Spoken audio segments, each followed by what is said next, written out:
میں بہت آزاد خیال لڑکی تھی۔ میری زندگی میں 3 لڑکے آئے اور تینوں ہی مجھے اپنی محبت کے جال میں پھنسا کر دھوکہ دے کر چلے گئے۔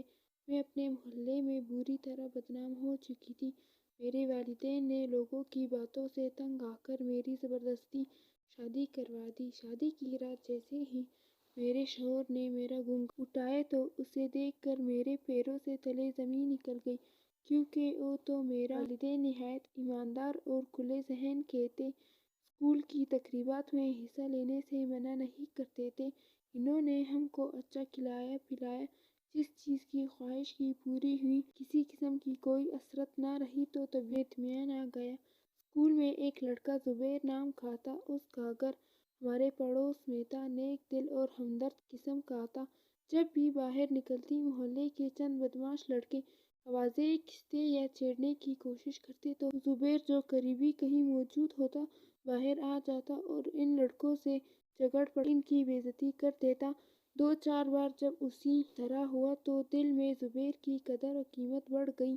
ہوتے ہوتے اس ہمدردی نے دوستی کا روپ دھار لیا، لیکن ہمارے گھر کا ماحول ایسا نہ تھا کہ لڑکوں سے دوستی کی جا سکتی، کیونکہ اس قسم کی دوستی کو نبھانا مشکل تھا۔ سو میں نے قدم آگے نہ بڑھایا، بس دل ہی دل میں زبیر کا احترام کرتی اور اس کو یاد کرتی تھی۔ ایک روز لبنہ نے زبیر کا نمبر دیا کہ ذرا اس سے بات کر لو، منتیں کر رہا ہے کہ نمبر پہنچا دو۔ میں نے 2 روز تک بات نہ کی تو وہ بولی، تم کو نمبر دیا تھا، بات کیوں نہ کی؟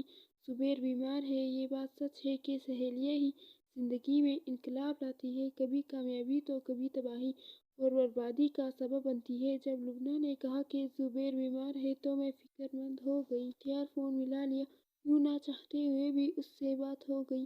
اس نے بتایا کہ میں نے لبنہ کو نمبر نہیں دیا تھا کیونکہ تمہارے گھر کے ماحول کو جانتا ہوں، یہ کام اس نے خود کیا ہے، میں بیمار بھی نہیں ہوں۔ بہرحال تم نے فون کیا تو مجھے خوشی ہوئی ہے، اور اب تم مجھے فون کرتی رہا کرو تاکہ خیریت معلوم ہوتی رہے۔ پھر میں امی سے چوری چھپے فون کرنے لگی، لیکن ایک دن انہیں پتہ چل گیا کہ میں فون پر کسی لڑکے سے باتیں کرتی ہوں۔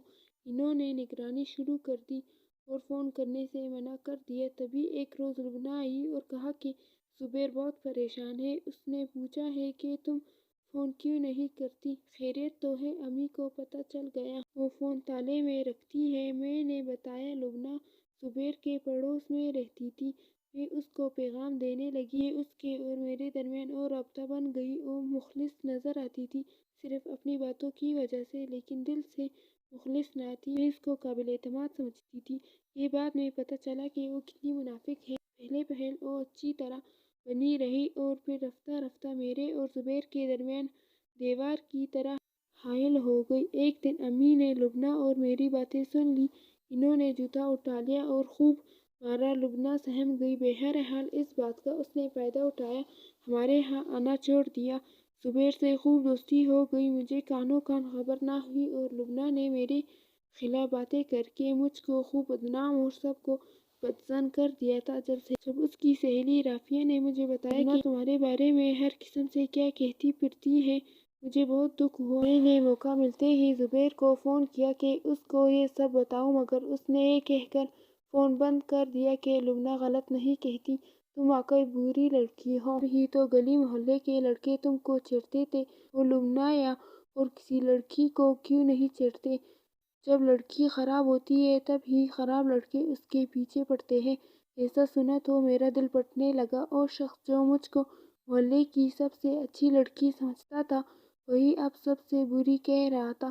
اف میرے خدا، کیا لوگ اتنی جلدی دوسروں کی باتوں میں آ جاتے ہیں؟ تو پھر اعتبار کس کا؟ ایک ہنسی میرے دل سے نکل گئی۔ عہد کیا کہ خود کو مٹا دوں گی، کلیجے پر پتھر رکھ کے سر رکھ لوں گی، مگر اب کسی سے دوستی خیال بھی دل میں نہ لاؤں گی۔ بس ایک دوستی ہی کافی ہو گئی تھی۔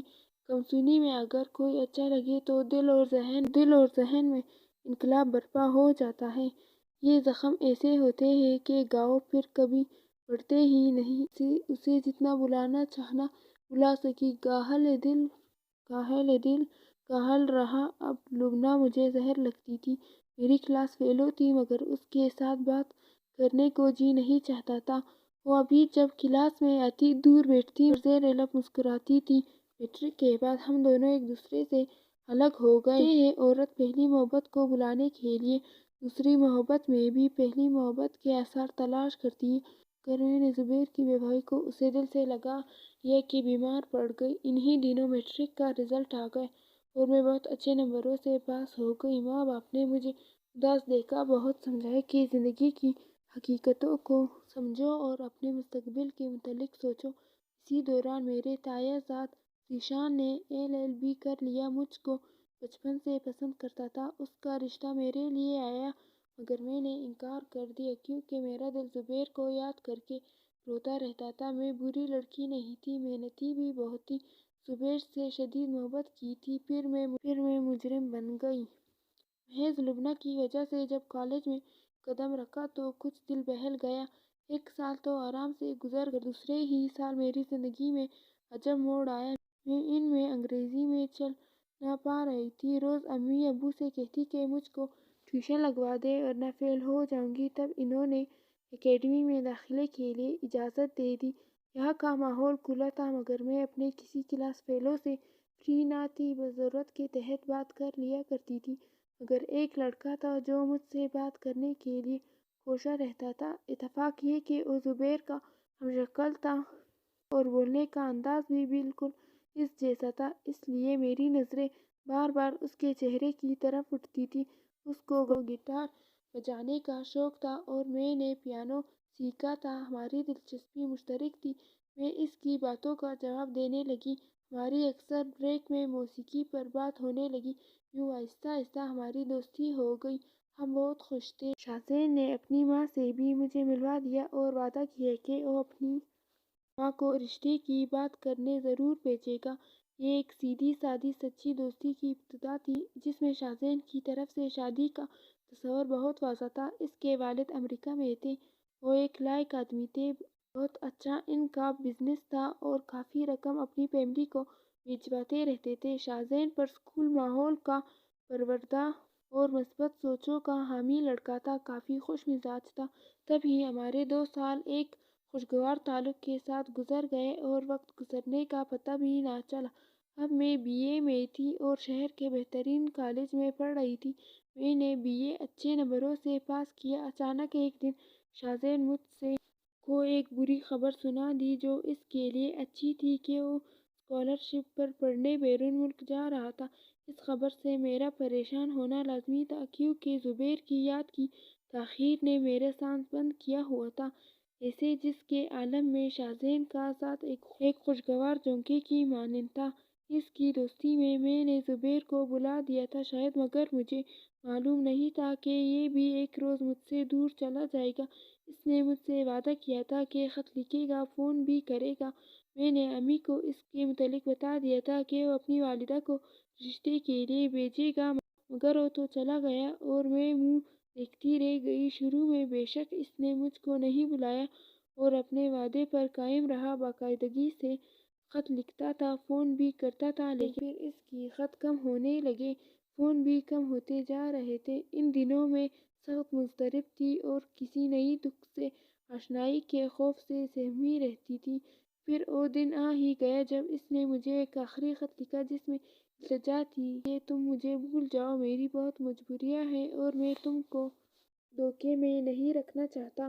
میں طویل عرصے تک پاکستان نہیں آ سکوں گا اور تم سے شادی بھی اب نہ ہو سکے گی، لہٰذا میرا انتظار مت کرنا اور مجھے معاف کر دینا۔ میں نے تو زندگی بھر اس کا انتظار کرنے کی ٹھان لی تھی۔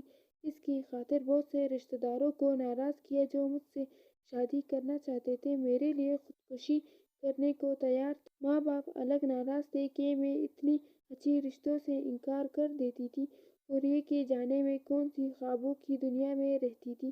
ایسے کرتے ہی میرے ان گنت رشتے آنے لگے، ہر رشتے پر والدین کچھ سوچنے پر مجبور ہو جاتے تھے۔ ظاہر ہے سبھی والدین چاہتے ہیں کہ ان کی بیٹی کسی اچھی فیملی میں بیاہ ہی جائے اور ان کے کندھوں سے اس کا بوجھ اتر جائے، جس بوجھ سے ماں باپ کی راتوں کی نیندیں حرام ہو جاتی ہیں۔ میں لیکن بہت دکھی تھی، لگتا تھا کہ شاید اب میری خوشی کے سارے راستے بند ہو چکے ہیں۔ جن دنوں BA کے امتحانات دے رہی تھی۔ میں نے شام کو کمپیوٹر کالج جوائن کر لیا کیونکہ مجھے اس میں دلچسپی تھی۔ کالج میں ہمارا ایک گروپ بن گیا اور اس گروپ کے ایک لڑکے نے میری اداسی کی وجہ دریافت کی۔ میں نے ٹال دیا اور باز نہ آیا، روز ہی سوال کرنے لگا۔ احسن کے انداز گفتگو میں اس قدر اپنائیت ہوتی تھی کہ ایک دن بالآخر مجھے اس کو اپنی ساری کہانی سنانا پڑی۔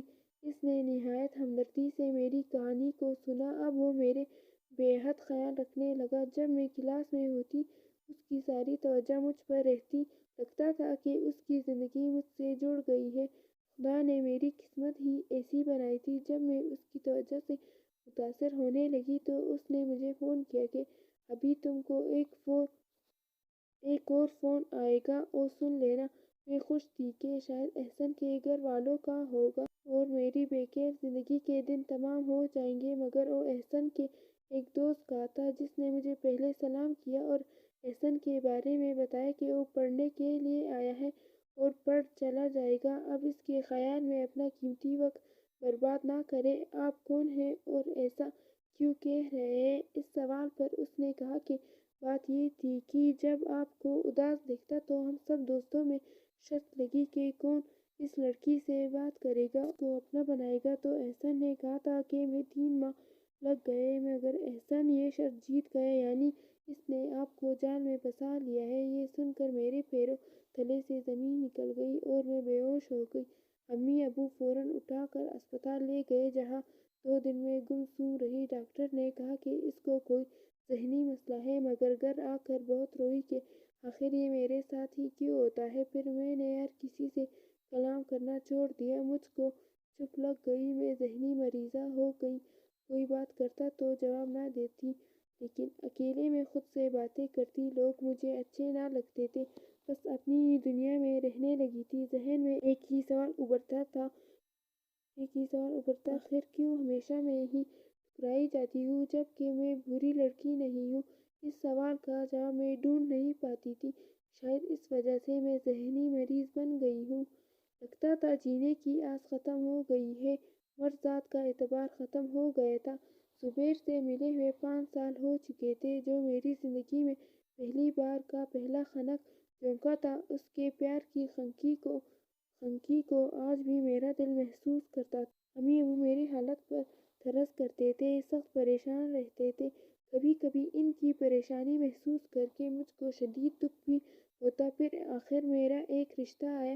لڑکا بہت خوبصورت، اپنا بزنس کرتا تھا اور یہ لوگ بڑی چاہت سے آئے تھے۔ لوگوں نے اس قدر اصرار کیا کہ والدین انکار نہ کر سکے اور مجھ سے پوچھے بغیر ہی شادی کی تیاریاں شروع کر دیں۔ میں حواس باختہ سے گھر میں پھرنے لگی۔ میری ماں نے مجھے لڑکے کو دیکھنے کے بارے میں کہا، مگر میں نے دیکھنے سے منع کیا تو نکاح نامہ سائن کرانے لائے اور میں نے والدین کی عزت کا خیال رکھتے ہوئے خاموشی سے سائن کر دیے کہ مرد ذات میرے لیے سب ایک جیسے تھے، جو لڑکی کو بس کچھ دنوں کے لیے اپنا بناتے ہیں اور پھر راستہ بدل دیتے ہیں یا پھر بھلا دیتے ہیں۔ نکاح کے بعد رخصتی کی گھڑی آ گئی۔ ایک زندہ لاش کو اٹھا کر ٹولی میں ڈال دیا گیا۔ یوں میں پیا کر گھر چلی گئی۔ شادی کی پہلی رات مجھ پر بہت بھاری تھی۔ 2 اجنبی ہاتھوں نے میرا گھونگھٹ اٹھایا تو خوف سے میں نے آنکھیں بند کر لیں۔ کچھ لمحات کے بعد آہستہ آہستہ میں نے آنکھیں کھولیں تو ایک شائستہ صورت کو دیکھ کر حیران رہ گئی۔ آنکھوں پر یقین نہ آیا کہ یہ واقعی زبیر ہے یا میرا وہم ہے۔ کیا اس کا تصور ایسا پختہ ہو چکا ہے کہ ہر صورت میں مجھ کو زبیر کی صورت نظر آتی ہے؟ یہ سب سوچتے ہوئے میرا خون تیزی سے گردش کرنے لگا، اور جب زبیر نے میری انگلی میں دکھائی کی وہی انگوٹھی پہنائی جو کبھی میں نے اس کو تحفے کے طور پر دی تھی تو میرا دل اچھل کر حلق میں آ گیا۔ بڑی مشکل سے میں نے نگاہیں اوپر اٹھائیں اور پھوٹ پھوٹ کر رونے لگی۔ یہ خوشی کے آنسو تھے کیونکہ میرے سامنے میرا زبیر ہی تھا، وہ جو حقیقت کے روپ میں میرے خوابوں کی تعبیر تھا اور جس کے تصور میں سائے سائے کے پیچھے بھاگتی رہی تھی۔ تو کیا آج واقعی میرا حقیقی ہمسفر بھی بن گیا تھا، جو میری پہلی محبت تھی؟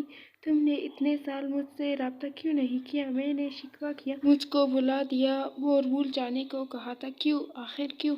ان سوالوں کا جواب اب میں بعد میں دوں گا۔ زبیر بولے، تمہارے ساتھ کیا ہوا ہوگا جتنا میرا ہوا ہے، ایک لمبی داستان ہے۔ تم کیا جانو، غیر ملک جا کر ہم پاکستانیوں کو کتنی شدت مسائل کا سامنا کرنا پڑتا ہے۔